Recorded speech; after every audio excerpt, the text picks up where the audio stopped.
Good evening. How y'all doing tonight? In this segment, I'm going to present a few things, some other figures and things that I have from the past. Things that go back quite a bit. Well, to the early 60s. Some of the model kits that I had now, one that I'm going to present was mine. The other two were my brother's, and they gave them to me after they outgrew that kind of stuff. So I guess I was about 8 years old when I ended up getting these, and I've recently redone them since. But this is Aurora Plastics Corporation, Aurora model kits, and it's an original 1964 Werewolf in his wolf wagon. And it comes with the wolf man, and he's got the little rats hanging off his little go-kart. Pretty cool. Kind of made after the Wolfman model in the early 60s. And then they came out with some of the other monsters and different things. They had Frankenstein and his vehicle. They had the mummy in a chariot and things. Pretty cool. I redid it, some years ago. I loved this when they first came out. I couldn't believe my brothers gave me these, but that's the Wolfman. And this one is super cool. It's Dracula in his Dragster, 1964 Aurora. He has his little candelabras for his headlights and his bat hood ornament. And right here, as you can see, he's holding a cocktail. It's a Bloody Mary with a heart in it. Pretty neat. I loved this model. I mean, this one was my favorite, okay? And my brothers gave me that. And I've taken care of them for years. Man, these, think about it. 1964, this thing goes back to. So that's old Dracky in his Dragster. And it's kind of like more of a coffin Dragster, as you can see. Kind of shaped like a coffin. But it's cool. I might not have done the best job redoing it. I'm thinking about redoing the face, more of a pale color, and adding some shadow and kind of highlight the face a little on him. Now this one I've had since I was a kid. One of my favorite models. I remember I did something and my dad took a bunch of my toys away, and I'm like, please don't take that away. He took it, but he gave it back. Now this model was going to be a line of different crime and punishment devices. But when they released this, it was such an outcry that they took the other ones off the market. One is the hanging tree, and it has a man, hanging from a tree.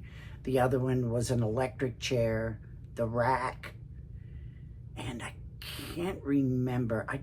It wasn't an Iron Maiden.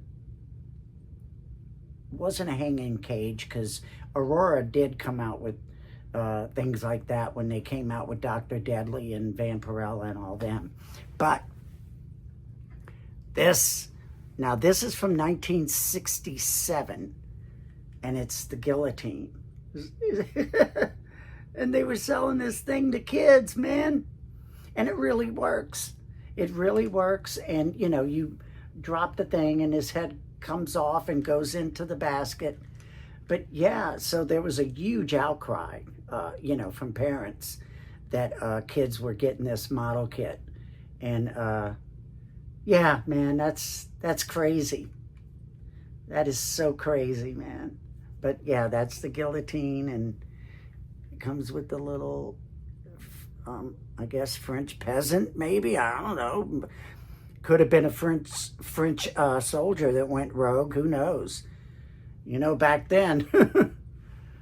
Now, here's another, since we're staying on the monsters. Now, this one's not that old. I want to say it came out maybe 2,000. I want to say 2,000, but it's worth a huge amount of money right now because they only made so many. But it's Woof, from the Munsters, Eddie Munsters' little wolf doll. And I want to say he came out, I'm going to say 2000 is when he came out. And yeah, he's going for about $2,000 right now. I know when I bought him, I want to say he was like $65 when I bought him. But that's Woof. If you could find him, and if you could find it at a good price, get it. Hold on to it. I have never opened it. I would open it. Maybe in another video, I'll open it and, we'll go through it together. So we could, I'll get a little look at it. Now, here's another set of autographed figures. I worked so many things through the years and so blessed to meet, the people that I've met, thank God, every day. And I worked their show.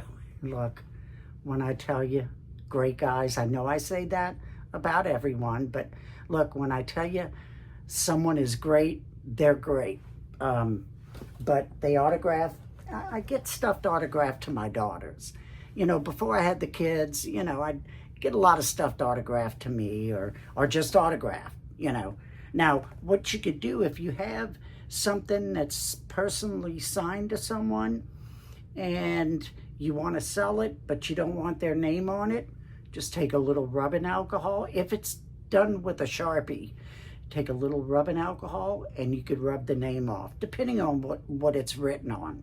If it's written on cloth, well, no, you're not going to do it. But if it's written on cardboard or plastic or something like that, yeah, you could take the autograph off. But this is Cheech Marin, and he signed it to my daughters. Great guy. And of course, Tommy Chong.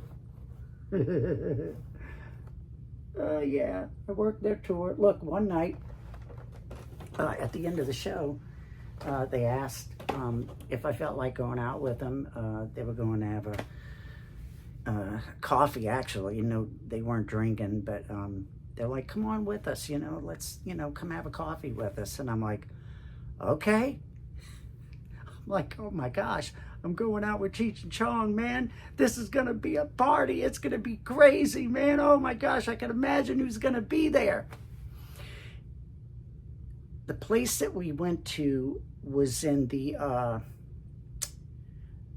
gosh, what's the name of that hotel? The Ritz. Actually, it was the Ritz. The Ritz-Carlton. And we were in the library lounge. And look, it was just us. Just us. And it was like having a cup of coffee with my grandfather. I mean, it was like so laid back and mellow and calm. And it was one of the best times I ever had. They are such great people. And, I don't know how much you know about Cheech Marin, but, he's a super genius. Tommy Chong, too. I mean, very intelligent men. And, man, Tommy's got a build on him, man. I mean, he's built, okay? He's built. And it was fun. It was really fun. But, yeah, so many things that I've encountered through the years. I used to do some work with the NFL, and I shouldn't be saying this, but I've encountered very funny moments. I was working. It was the Packers and Patriots. 97, maybe? I can't remember. I don't know why I want to say 97, but when the Packers and Patriots were in the Super Bowl, and at the time, I was doing some work for the San Diego Padres, and they had me working their suite because different people would have their suites. Some of the NFL teams, they would pair up, now the Super Bowl contenders had their own box suite, but other teams like, say, the Packers and Patriots were in that year. Well, the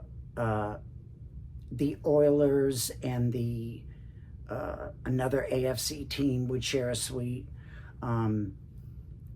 Maybe the Falcons and the Panthers would share a suite. The 49ers and the Saints would share a suite. So, there were two teams in each suite, representatives and players and wives and celebrities and things like that. And like I said, the ones who were in the Super Bowl had their suite, and on each side of the field on the 50-yard line. So I was working a suite, and it was the San Diego Padres had that suite. So I was working that one, and Dan Marino was in the suite. And I love him, and I like the guy a lot.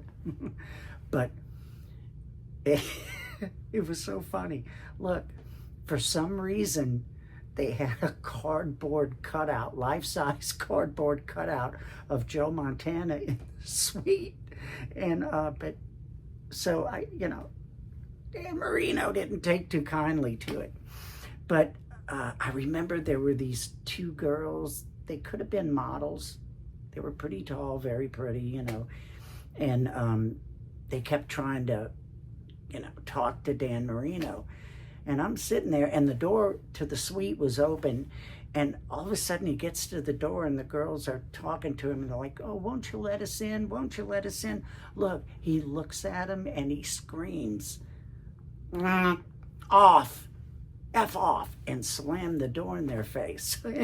Look, he walks over, he sees that Joe Montana cutout, and kicked it to the other side of the room. It was, I guess you had to be there. It was kind of funny. But, and then another time, another incident that happened was really weird. I shouldn't be saying all this, but what the heck, it's history, But I remember, and it wasn't for this Super Bowl. It was for the Rams and Patriots right after 9/11, and Paul McCartney was doing the halftime show, and he was in there, and in the suite, you would go through these sliding glass doors, and then you're in the stands, that belong to that suite. There's dividers, at each, where the suite ends and the other one starts. There's dividers, and I don't know, it was just weird. I have no idea what happened, why it happened, but Paul McCartney's on this side, because you had the aisle and then the seats on each side. Paul McCartney's on this side watching the game, and his people. And over here, a couple of rows up on the other side, was Bono and U2. And I don't know what went down. Look, hey, everyone has their days, I love U2. I love Paul McCartney. And when U2 first started out, I used to say, man, I know they were, inspired by the Beatles, like most bands, and but I don't know what happened, but Bono and the rest of the band were like making faces at Paul McCartney, and they were doing all this stuff to him and shooting him the bird and all this crazy stuff. And, Paul McCartney ignored it, but they kept it up. And Paul McCartney just got up, and he had his bass still in his hand in the case, Could have been an acoustic guitar, but I know he had a guitar with him in a case. And he got up and kind of stormed out. I don't know what that was all about. I have no idea, but I thought that was kind of crazy. But working on movie sets, and I've seen some stuff. I worked on Double Jeopardy once, and I had this snake shirt. It was a black shirt with these gold snakes on it, and Tommy Lee Jones, like, how much you want for that shirt? I'll give you whatever you want for it. And I'm like, oh, I like the shirt. I ain't giving my shirt away. I should have just gave it to him, but I didn't.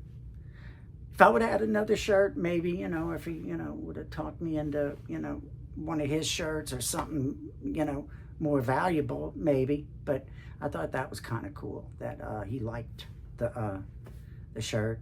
And then another time, I was working on the film Deja Vu, and they used my car in the movie too, one of my cars, an old Supra, and it was in the ferry scene where the ferry blows up. It's in the opening, right in the beginning, the opening scene of the movie. I haven't seen the whole movie, but in the opening scene of the movie, you could see the car, on the ferry. And so what they did, they had everyone line up that was getting on the ferry. And I did, behind the camera work too. And I had a little part in it, actually, as one of the ferry survivors, and a ferry explosion survivor or whatever. But, Val Kilmer and, Denzel Washington and so many people, Denzel Washington, Val Kilmer, a bunch of people. But the guy I really wanted to meet and get a chance to talk to, if I was able to, was Jim Caviezel. And so I'm in the car and I'm waiting to, put the car, and everyone else was waiting to put their car on the ferry. And there's a guy in like a, not a trench coat, but he had like a long jacket and a hat and sunglasses, and he was on a motorcycle. And he kept like going around my car. I didn't pay much attention to it. And, he's standing there and he's talking to people, and, on his bike, not riding at the time, but he had, the bike was stopped and he was talking to people. But I didn't know who it was. He had a hat, he had sunglasses. Well, it was Jim Caviezel. I'm like, oh man, I could have, but I ended up talking to him after, but I didn't know that was him riding around my car, and it was kind of fun.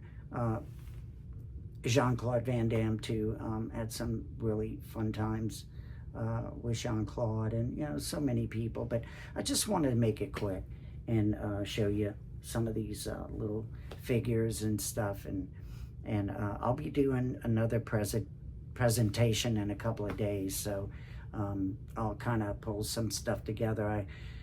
In my last video, I had mentioned how many things I could showcase. I could do it probably for 10 years and never show the same thing twice. So I want to bid you a good evening, and thank you for taking the time to watch this video. And if you like it, hit like and subscribe if you think it's something that you're interested in seeing more of. Okay? So you have a good one. Bye.